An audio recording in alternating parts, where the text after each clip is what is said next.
Submarines have served the U.S. Navy for decades, and the Navy strives to keep them in service for several more years to maximize their value and effectiveness.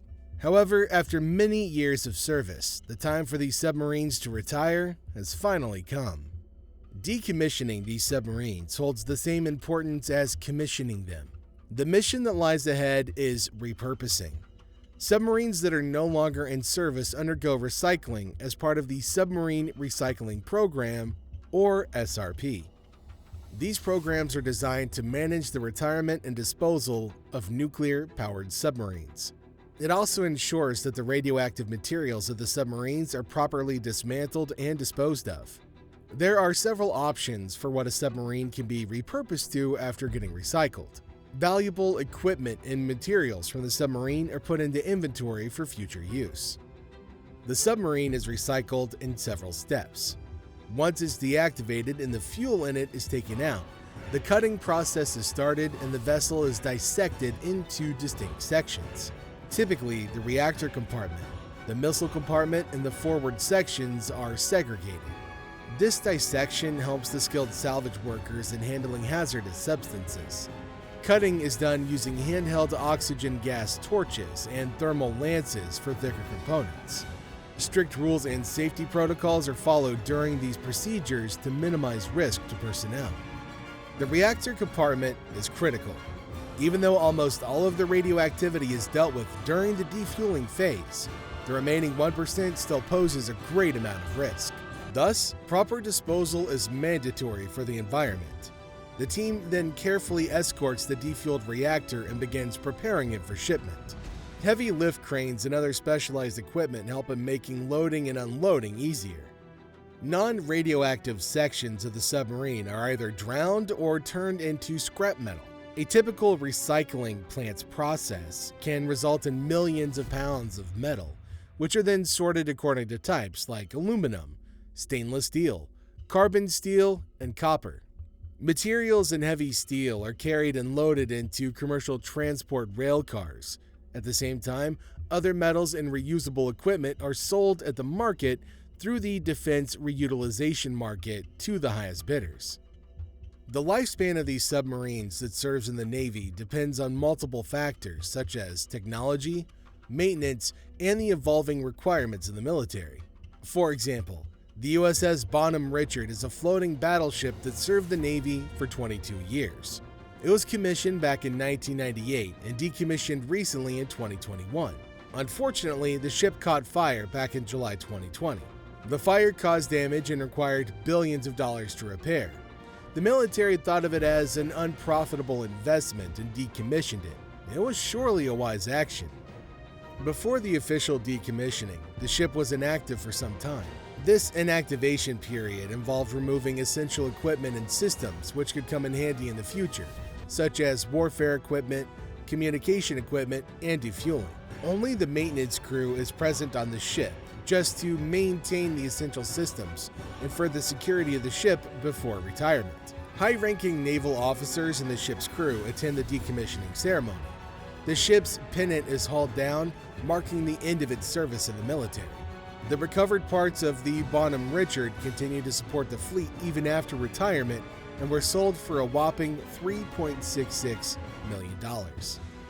Decommissioned ships can be helpful in several other ways to the military. The REEF program stands out as a remarkable method for repurposing these out-of-service vessels.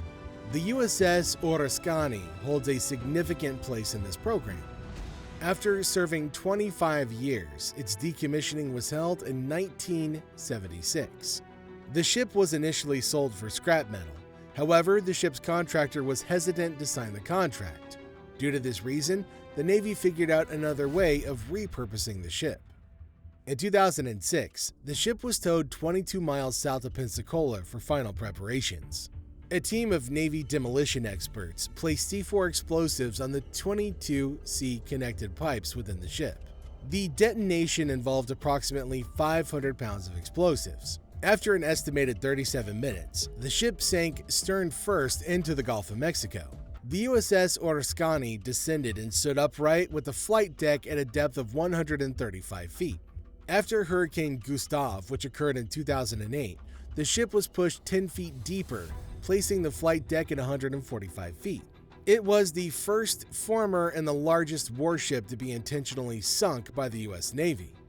Before the sinking of any ship, a cleaning crew was brought in to completely clean out any harmful substances out of the ship, such as petroleum and trash, to make it safe for both divers and aquatic life.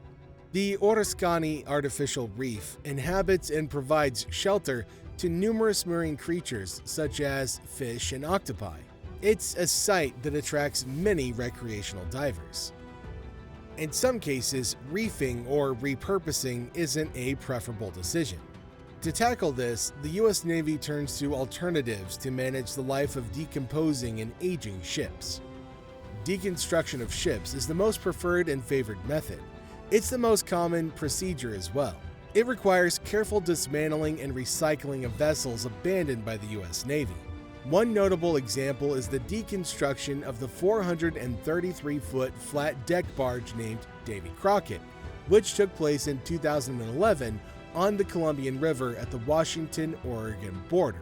The large sections of the hull of the ship were cut by skilled labor. It's a very labor-intensive job as it requires high precision, specialized tools, and advanced equipment in order to be completed. Oxygen fuel torches are the most favorable instrument to use when cutting metal. A variety of fuels such as natural gas, butane, and propane are used along with compressed or liquid oxygen. These torches work at a flame temperature of 3,500 to 4,000 degrees Fahrenheit. The submerged areas of the massive barge posed a difficult challenge. Professional divers had to go underwater and prepare the area for dismantling. During this process, the already unattached parts of the barge were transferred to the decontamination barge destined to get scrapped. Another way a decommissioned ship could support the Navy is by becoming an asset for training. SINKEX is one of the programs that take advantage of old retired ships. The USS Rodney M Davis was decommissioned in 2015 after serving a good 28 years in the Navy. It was used in the RIMPAC held in 2022, live from the rim of the Pacific. 4 nations were involved in this program: the US, Canada, Australia, and Malaysia. They fired upon the ship and sank it to strengthen their tactics against a target at sea and gain proficiency. Sailors used missiles or torpedoes in case a submarine was involved. The sailors opened the torpedo tube, loaded it, and secured the door tightly. Guide wires are carefully hooked up and the breech door is locked firmly. With essential fire control programs uploaded in a brief warm-up, power was activated in the torpedo tube, flooding it and removing air pockets to avoid surface damage. Sailors waited anxiously, and upon getting the launch signal, a powerful ram thrusted the torpedo into the water with fierce power and sank the ex-USS Rodney M Davis. SINKEX not only is a valuable training opportunity, but also contributes a part to responsible disposal and recycling purposes.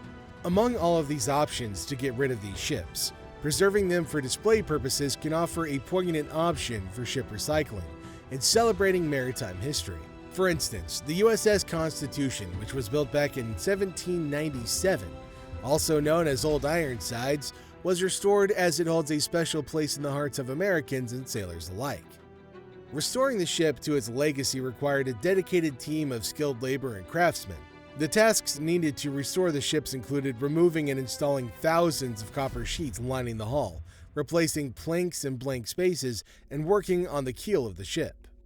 The USS Constitution is a reminder that the timbers of the ship carry history, tradition, and a symbol of bravery. This restoration highlights the ways a ship can be repurposed and used to create lasting value. If you enjoyed watching the video, consider giving it a like, and please subscribe to our channel to show your support. It really means the world to us, and it helps us keep on making great new content for all of you. So thanks for watching, everybody. We'll see you in our next episode.